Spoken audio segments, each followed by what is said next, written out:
አደይ ድራማ እንግዲህ ክፍል 45 ተለቋል ማለት ነው። በባለፈው ክፍል እንግዲህ ኤላን ቤዛ ቤቱ ሄዳ መጠጥ አጠጥታ እንግዲህ ሲሰክር አብረው ልታድር ነበር ያሰበችው። ነገር ግን እንዳሰበችው ሳይሆን ላቀርቶ ለምለም ሄዳ ነበር ወደዛ ቤት። ከዛም በኋላ ያየችውን ማመን ቢያቅታትም ነገር ግን ቤዛን ማስወጣት እንዳለባት ስላሰበች ኤላ እንደሰከረ ስለገባት ሆን ብሎ እንዳላደረገ ስለገባት ከዛ ቤት አባራ እንግዲህ አስወጥታታለች። እንግዲህ ብርጭቆ ነገር ወርወራባት ፊቷም እንግዲህ ተበላሽቷል ማለት ነው የቤዛ ማለት ነው። ወደ ቤት ሄዳ እንግዲህ ለጠየቋት ጥያቄም ስትመልስ እንግዲህ ለምለም እንደመታቻትና ብዙ ነገር እንዳደረገቻት ለባርኮትም እየነገረችው ነበር።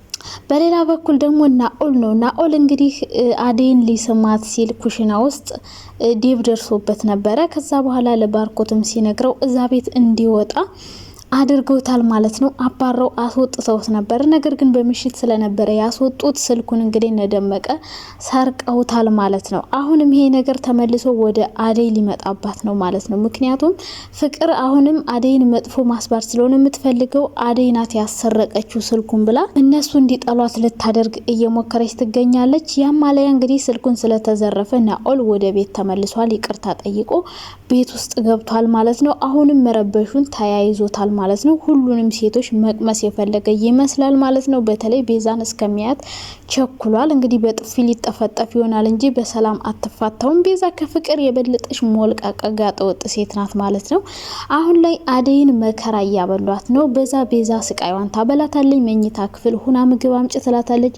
እማዝሽን ስሪ ትላታለች። ብዙ ነገር ታደርግባታለች። በዛ ፍቅር አለች፣ በዛ ደግሞ ሊዲያ አለች። እንግዲህ ያመጣችላቸውና ያቀረበችላቸውን ምግብ እየተረፈ ነው። የሰው ትራፊ ነው ያመጣሽልን።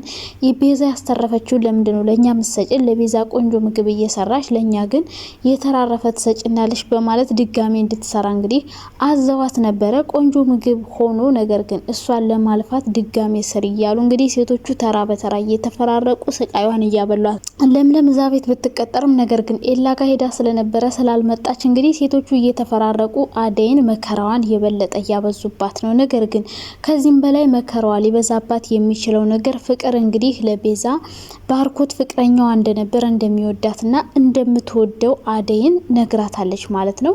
እንግዲህ ማመን ባትፈልግም ቤዛ ለጊዜው በኋላ ግን ሄዳ ስትጠይቃት ምንም አይነት ግንኙነት እንዳልነበራቸውና እህትና ወንድም እንደሆኑ እንጂ ሌላ ምንም አይነት ግንኙነት እንደሌላቸው እያስረዳቻት ነበረ። እንዴት ሊሆን ይችላል ሊሆን አይችልም በማለት እንግዲህ ከአደይ ጋር ሰጣ ገባ ጀምረዋል ማለት ነው።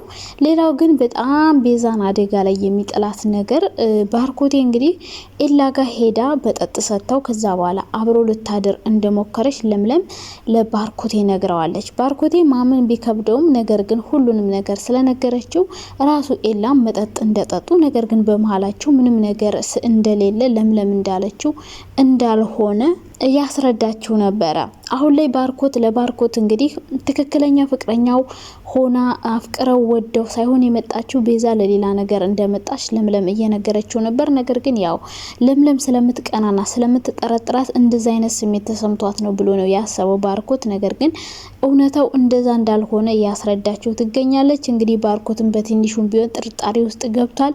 እንግዲህ ለምለምን ሊያናግራት የሄደ ያው ቤዛ ደብድባኛለች፣ ደብድባ ነው የላከች ምንም ሳላደርጋት ብላውን ስለነበረ ያለ ምንም ምክንያት የደበደበቻት መስሎት ነበር ወደ ቤታቸው ጎራ ብሎ እንግዲህ ለምለምን ሊጠይቃትና ሊያናግራት የፈለገው። ነገር ግን ሄዶ የሰማው ነገር በጣም አስደንግጦታል። ለማመን የሚከብድ ነገር ነው ያጋጠመው ማለት ነው።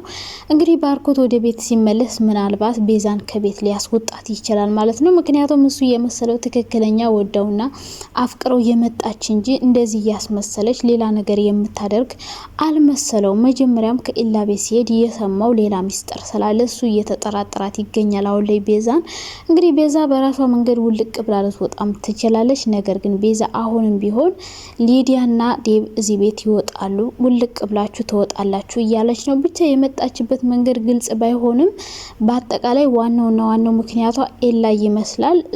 አደይንም እያሰቃየቻት ትገኛለች። ኃላፊና አለቃ ካልሆንኩ ብላ በኋላ ሰላም እንዴት ናችሁ? ደ ቻናል ቤተሰቦች እንዴት ናችሁ? ደህና ናችሁ? በጣም ደህና ነኝ። ለዚህ ቻናል አዲስ ከሆናችሁ ላይክ፣ ሼር፣ ሰብስክራይብ አድርጉ። ሀሳብ አስተያየት ካላችሁ ኮሜንት ላይ ማስቀመጥ እንዳትረሱ። አደይ ድራማ እንግዲህ ክፍል 45 በዛሬው ተለቋል ማለት ነው። በባለፈው ክፍል እንግዲህ በጣም አጓጊ ፓርት ላይ ነበር ያለቀው። ቤዛና ኤላ እንግዲህ መኝታ ክፍል ነበሩ። መጠጥ ሰጥተው ሰክሮ ራሱን ስቶ ከዛ በኋላ ወደ መኝታ ክፍል እንዲገባ አድርገው ነበር። ቤዛ ያሰበችውን ነገር ማሳካት ፈልጋ ነበር። ብዙ ነገር ማድረግ ቪዲዮ መቅረጽም ያሰበች ሳይሆን አይቀርም።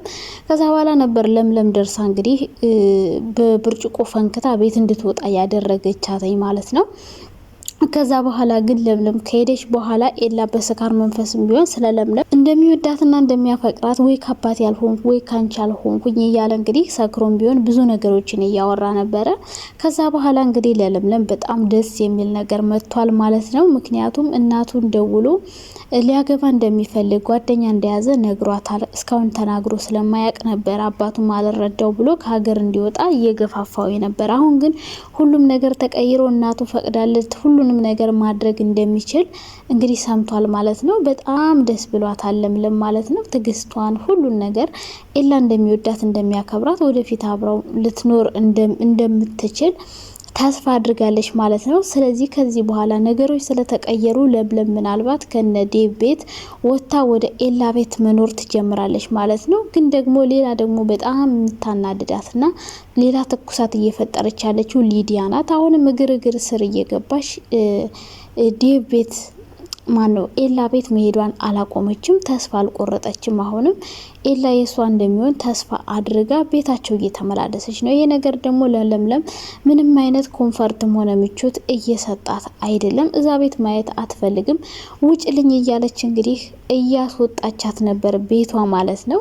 እንግዲህ ሊዲያን አዲሱ የመጣው ልጅ ናኦል በጣም ተመችተዋለች፣ ወደዋለች። ምናልባት ከሊዲያ ጋር መቀራረባቸው አይቀርም ብዬ አስባለሁ። ምክንያቱም ከቤት ሲያባረሩት እነ ዴቭ ባይወጣ ጥሩ ነበረ፣ ተመልሶ እንዲመጣ አድርግ እያለቻት ነበር ፍቅርን። ስለዚህ ኤላን ትታ ወደ ናኦል ልትዞር ትችላለች ብዬ አስባለሁ ሊዲያ። ከዛ ውጭ ግን ናኦልን ካልያዘች ሊዲያ አሁንም ቢሆን ከለምለም ስርዓት ወጣም። እንግዲህ እነዚህ ሶስት ሴቶች በአንድ ወንድ ሊጋደሉ ነው ብዬ ነው የማስበው፣ ለምለም፣ ሊዲያ እና ቤዛ ማለት ነው።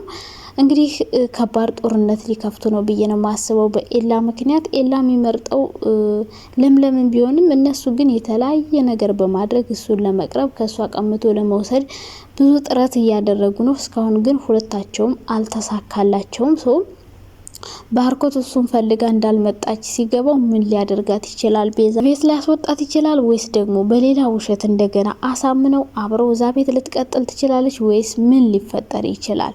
አደይንም እንግዲህ እንደሚወዳትና እንደሚያፈቅራት ሰምታለች። አደይን ከዚህ በኋላ ስቃዋን በደንብ አድርጋ ታበዛባታለች ብዬ ነው ማስበው። ከአሁኑ በፊት የበለጠ ስቃዋ የሚበዛ ነው የሚመስለኝ የአደይ ማለት ነው። ሌላ ደግሞ ዴቭ ነው። እንግዲህ ዴቭ በጣም ተስፋ ቆርጧል፣ አዝኗል፣ ተክዟል።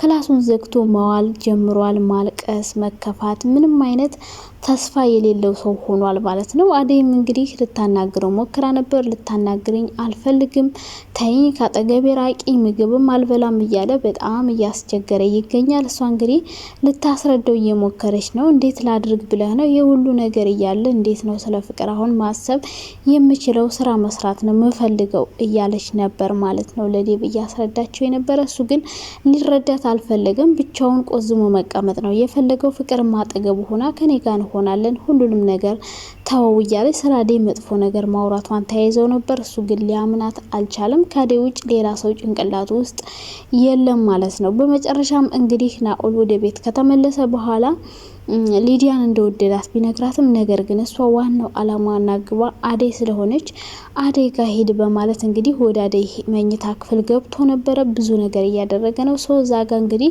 ወይ ዴቭ ሊደርስ ይችላል ወይ አደይ ነቅታ ልትጮህ ትችላለች። ከዛ በኋላ ናኦል ተመልሶ ከዛ ቤት ይወጣል ብዬ ነው የማስበው። ናኦል እዛ ቤት ወጣ ማለት ደግሞ ሊዲያ ናኦልን ከማየት ወደ ኤላ ትመለሳለች ማለት ነው። ሌላ የለምለም እግር እሳት ይጀምራል ማለት ነው። ሰው ቀጣይ ክፍል ምን ሊፈጠር ይችላል? ቤዛ እዛ ቤት ትቀጥላለች አትቀጥልም? እና ኦለስ የተሰጠውን አላማና ግብ አሳክቶ ይወጣል አይወጣም? ሲቀጥል እዛ ቤት ሲገባ ደግሞ እነደመቀ ስላዩት እነሱን ቀጣቅጠው ሊጥሉት ይችላሉ። አደይ የማን ትሆናለች? የባርኮት ወይስ የዴብ? ገምቱ ማለት ነው። ኤላስ የቤዛ ወይስ የሊዲያ ወይስ የለምለም የማን ሊሆን ይችላል? ግምታችሁን በኮመንት